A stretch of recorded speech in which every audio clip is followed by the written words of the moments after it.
નમસ્કાર મિત્રો, હું છું ડૉક્ટર ચિનુ અગરવાલ. હું એક મનોવૈજ્ઞાનિક તો છું જ, સાથે જ ફિલિંગ માઇન્ડ્સ નામની સંસ્થાની નિર્દેશિકા છું અને હેમા ફાઉન્ડેશનની ટ્રસ્ટી છું. મિત્રો, હવે તમે મારી સાથે જીવન મૂલ્યોની આ યાત્રામાં ચાલતા ચાલતા 8મા પડાવ સુધી પહોંચી ગયા છો.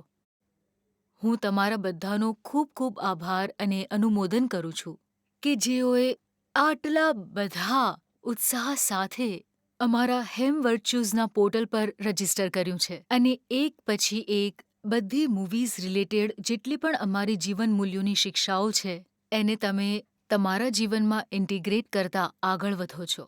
મિત્રો, અમારી 8મી જે મૂવી છે એનું જે જીવન મૂલ્ય છે એ છે પરોપકાર. એ મારી બધી જેટલી પણ હેમા ફાઉન્ડેશન્સની મૂવીઝ બની છે એમાંથી મને આ બહુ જ વધારે પસંદ છે, કારણ કે પરોપકારની જે ભાવના છે એ દયા કરુણાથી ઓતપ્રોત ભાવના આપણને માનવ બનાવે છે, મનુષ્ય બનાવે છે. જ્યારે આપણે કોઈનું દુઃખ તકલીફ જોઈએ છીએ ત્યારે આપણાથી રહેવાતું નથી. આપણે વિચારીએ છીએ કેવી રીતે એના દુઃખ અને તકલીફોને દૂર કરીએ. આપણે જે કરુણાની ભાવના છે એ આપણને એ લાયક બનાવે છે કે આપણે આપણા પોતાના નિજી સ્વાર્થને છોડીને બીજાઓની મદદ માટે પ્રેરાઈએ છીએ.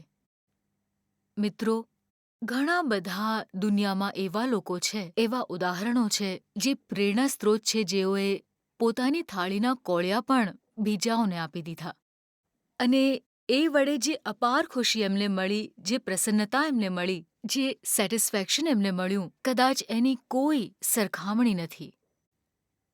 સાયકોલોજીમાં, મનોવિજ્ઞાનમાં આજકાલ આ વાતને સ્ટડી કરાય છે. એની ઉપર બહુ જ રિસર્ચ કરાય છે, જ્યાં આપણે જોઈએ છીએ કે આપવાની જે ભાવના છે અને લેવાની જે ભાવના છે એ બંનેમાં હેપીનેસનું જે ક્વોશન્ટ છે એ કેવી રીતે અલગ અલગ છે. તો જો આખી દુનિયાને આપણે 2 ભાગમાં ડિવાઈડ કરીએ તો આપણને ખબર પડશે કે એક ભાગ છે ગિવર્સનો અને બીજો ભાગ છે ટેકર્સનો. એક એવો ભાગ એવા લોકોનો છે જેઓ જે પણ કંઈ એમની પાસે છે એ જરૂરી નથી કે એ બહુ લખપતિ હોય, અરબપતિ હોય, એમની પાસે આપવા હીરા મોતી દાગીનાઓ હોય. જે પણ કાંઈ એમની પાસે હોય, એમનું મન ઈચ્છતું હોય કે અમે આ કોને આપીએ, આનાથી કેવી રીતે કોઈની મદદ કરીએ. અને એક ભાગ એવા લોકોનો છે જે જેટલું પણ બની શકે એટલું લેવાનો પ્રયત્ન કરે છે, સંગ્રહ કરવાનો પ્રયત્ન કરે છે પોતપોતાના જીવનમાં. જ્યારે આના ઉપર શોધ કરવામાં આવી તો એવું સિદ્ધ થયું કે આપનારા લોકો જેમનામાં ગિવિંગની ભાવના છે એ વધારે લાંબુ જીવન જીવે છે, વધુ આનંદિત રહે છે, વધુ સ્વસ્થ જીવન જીવે છે. તો ગિવિંગના પોતાના બેનિફિટ્સ છે. એના માટે જ જે મોટા મોટા લોકો છે એ લોકો ફિલાન્થ્રોપી કરે છે. તેઓ વિચારે છે કે અમને જે પણ કાંઈ મળ્યું છે એ આ સમાજ પાસેથી જ મળ્યું છે, આ જ લોકો પાસેથી મળ્યું છે. એ ફક્ત મારા પોતાના સ્વાર્થ માટે કામમાં ન આવવું જોઈએ, એ બીજાઓના કામમાં પણ આવવું જોઈએ. એ પરોપકારની જે ભાવના છે, શું આપણે એમાંથી કંઈક શીખી પણ શકીએ છીએ? અને એ ભાવના જો આપણામાં પ્રાકૃતિક હોય, આપણે એને જન્મજાત લઈને આવ્યા હોય, તો પછી એવા લોકો કેમ છે જે બીજાઓને દુઃખ જાણી જોઈને પહોંચાડે છે? છે ને ઇન્ટરેસ્ટિંગ ક્વેશ્ચન, જે તમારા મનમાં પણ આવતો હશે?